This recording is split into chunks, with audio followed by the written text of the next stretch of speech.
Oh, excellent. Let's see. Oh, earthquake, go!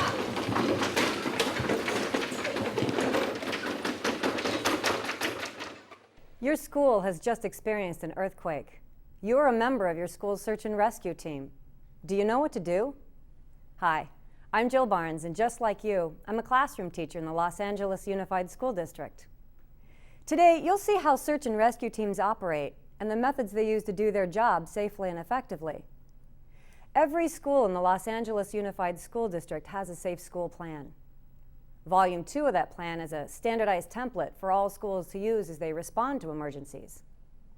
By law, every year, each school in California must form a school safety planning committee to update their Safe School Plan and to make sure the plan meets the needs of all the school stakeholders. As part of that preparation process, a team of teachers and staff is identified as the search and rescue team. In the event of an earthquake or other major disaster, it is critically important that schools account for all students and staff. Let's review what should happen immediately when an earthquake strikes. Everyone immediately goes into duck, cover, and hold. All students and staff should be under a table or chair holding on to the furniture leg, protecting their head and neck from flying objects, away from windows and bookshelves that can be a source of flying debris.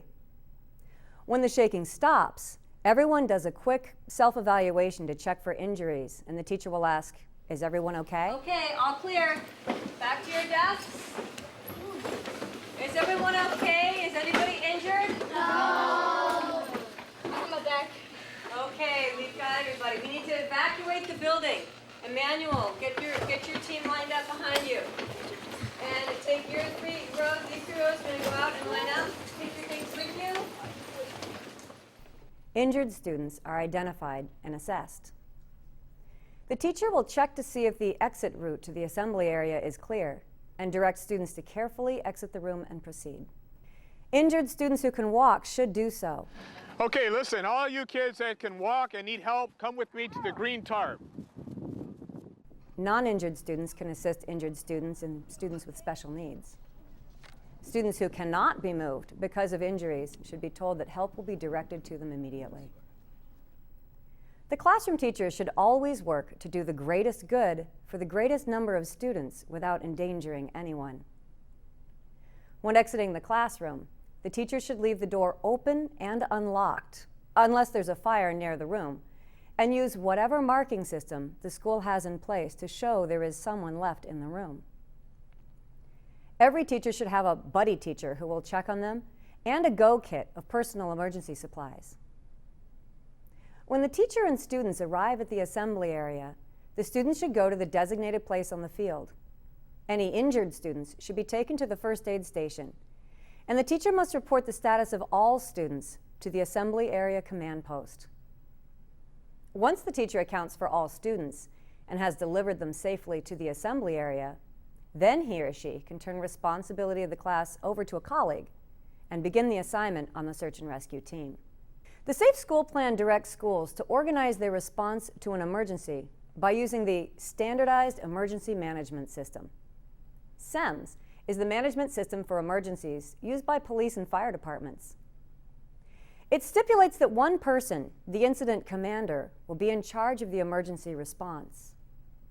The incident commander, most likely the principal, has 4 chiefs that report in with specific areas of responsibilities: operations, planning and intelligence, logistics, finance and administration.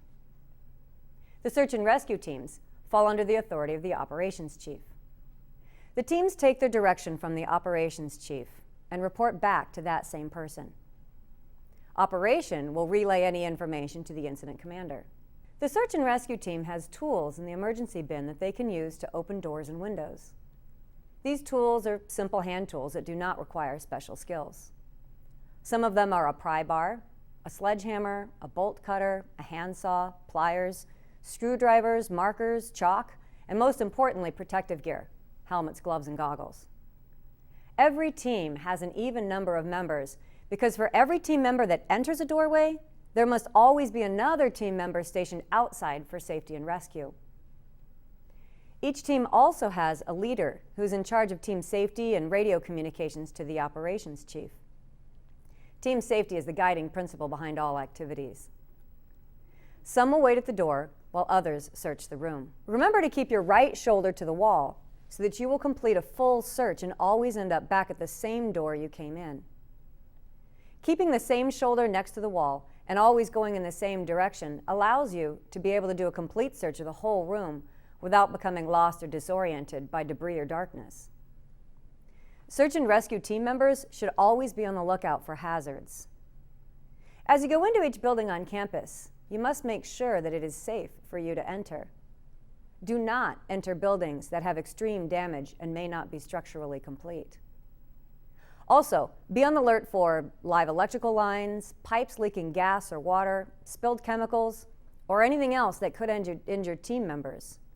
Whenever you find these conditions, it is important to notify the operations chief. Search and rescue teams should always first search classrooms that have been identified as having victims. When team members enter the doorway, they should call out to see if the victim is conscious. Often, the victim can direct the searchers to the right location. If the rescuers hear no response, they should stop and listen for signs of life. When the rescuers find a victim, they need to work together to free and remove the patient. The goal for the team is to extricate the victim quickly and safely.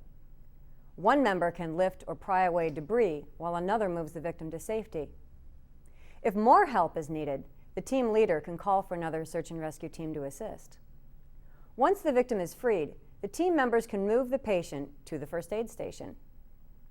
When the team enters a room, they use the universal search and rescue team markings on the door to show that there are rescuers inside. In the event of an aftershock, anyone will know that there are people in that room. When the team leaves the room, they complete the X to show that they are out and record the date and time and any hazard they found. When team members use the radio, it is important to keep all conversations brief and discreet. Do not use the name or condition of any student on the radio, since you never know who else may hear your conversation. And there should be a broken leg right there. Over. We're on our way in. Over. Team members should remember that they are part of the operations branch of the incident command system, and they can be reassigned to other duties once search and rescue has been completed. Being a member of the school's search and rescue team is an important responsibility and a major contribution to the safety and security of the students and staff on your campus. Because emergency preparedness is a perishable skill, you will need to practice regularly with your team to make sure you are ready when you are called upon. Thank you for everything that you do for your students. You can receive valuable search and rescue training from the Los Angeles City Fire Department's CERT program.